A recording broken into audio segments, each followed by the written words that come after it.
Thank you, Mr. Chairman. Let me welcome the chair of the Democratic National Committee, Debbie Wasserman Schultz, who has to travel our country. Thank you so much for coming to Ohio today, to our esteemed chair and chair of engagement, as well as my wonderful colleague, Congressman Tim Ryan. Thank you all for traveling here today.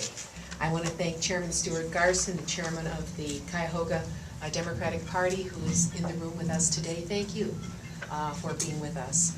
And a welcome to all. I dedicate my remarks today, which will be brief, in hopes that Congressman Louis Stokes, who had served as dean of our delegation for many years, is listening to these comments today and will be able to listen to the debate tonight in the great American tradition. My job is to welcome you to Ohio and to tell you a little bit about the Ohio story. The name Ohio means many rivers, and I guess one can take that going back ecologically, but one can also take it demographically and economically. You have come to one of the most representative states in the Union. Though we are number 22 in the primary lineup, I wish we were number 1, because we believe we are more representative of the country. Thank you for coming to Destination Cleveland, a community that is a free enterprise community. It is not a government center. It doesn't trade in other people's wealth. It builds that wealth with hard work and ingenuity, and it has done that for decades and generations. My job is to tell you a little bit about what it's been like to live in Ohio under a Republican governor named John Kasich, who barely squeezed on the stage tonight, I guess. But it's crucial that you understand what Ohio is facing under his governorship, because it's emblematic of what all of the candidates on the Republican side of the aisle would do as president. Each of the Republican candidates shares the same adherence to trickle-down economics and fealty to the 1%, not the 99%. In fact, some of them tonight have even removed the middlemen that used to do their bidding, and they're running themselves. They're part of the 1%, and we will see what that really looks like. The American people will follow it. We know that the Kasich governorship has hurt the people of Ohio and the community in which you are sitting today and standing. Those same policies that have been enacted here would hurt Americans nationwide if any one of these candidates became president. Scott Walker isn't the only Republican who ferociously targeted public workers, police, firefighters, teachers. The effort by Governor Kasich to take away their legal rights to defend their work contract was resoundingly defeated by the voters of this state. This is a state that respects the power of the law in defense of hard-earned labor rights. If you look at 2008 and the recession that hit this region terribly hard, it was the Democrats that refinanced the automotive industry of this country and made and helped to lift Ohio back from the mat as companies were shuttering their doors and hundreds of thousands of people faced unemployment. The vote in Congress on that important measure, 205 Democrats supported the refinancing of the automotive industry. The vast majority of Republicans, and back then, 150 voted no, including every Ohio Republican, but for one, Steve LaTourette, who then retired, and another who didn't vote and walked off the floor.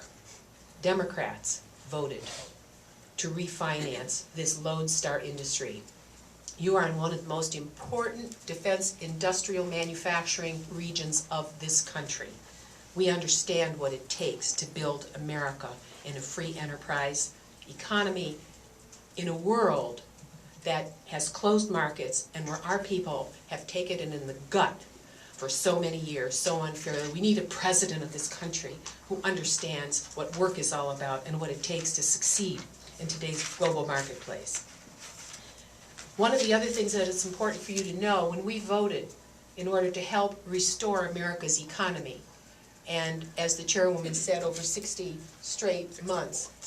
straight months of job growth. It wasn't very easy. In this part of America, we're the 5th largest rail center in the country, but we have a problem. If you try to take Amtrak, our passenger service, and maybe some of you got here that way, I hope you arrived on time, what we have trouble with is that our freight rail and passenger rail compete. We voted for $400 million to come to Ohio to modernize our rail system with a major facility here in Cleveland, connecting us to Pittsburgh and Chicago, and separating passenger and freight. The governor of this state turned the money back and it went to other states. That harmed this part of Ohio so into the future. And other corridors are modernizing, and we are still trying to pull ourselves forward. Governor Kasich signed into law tax cuts, which benefit, guess what? The top 5% of earners, as he cut millions and millions and millions of dollars to local governments, including this one. And what you're finding around Ohio is local communities having to raise taxes to pay for schools, trying to figure out how in heaven's name, as you're crawling out of that major recession, are you able to repair your bridges, your infrastructure? We've got a crisis in Lake Erie right now because of algal blooms with climate change. And we have water systems that are very much at risk. Where's the money supposed to come from to give us additional water system inlets in the lake, and also help us repair what we need to repair in order to protect the public health and to take care of the watersheds that are causing these difficulties? I hope you don't hit any big potholes while you're here in Cleveland, but if you do, thank a Republican.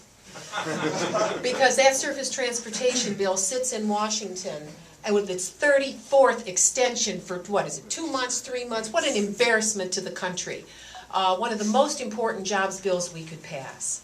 Now, you will see something happening here in Ohio with the $1.8 billion in funding for public schools that this governor cut, forcing all kinds of layoffs and problems in local school systems. But something interesting has happened. The director of the charter school enterprise and the compilation of test scores in Ohio has just resigned, and for falsifying the test scores in the private schools. And I think investigations are beginning to proceed on that, but it's an example of what is happening in this state that are the wrong priorities for Ohio families and they're wrong for America.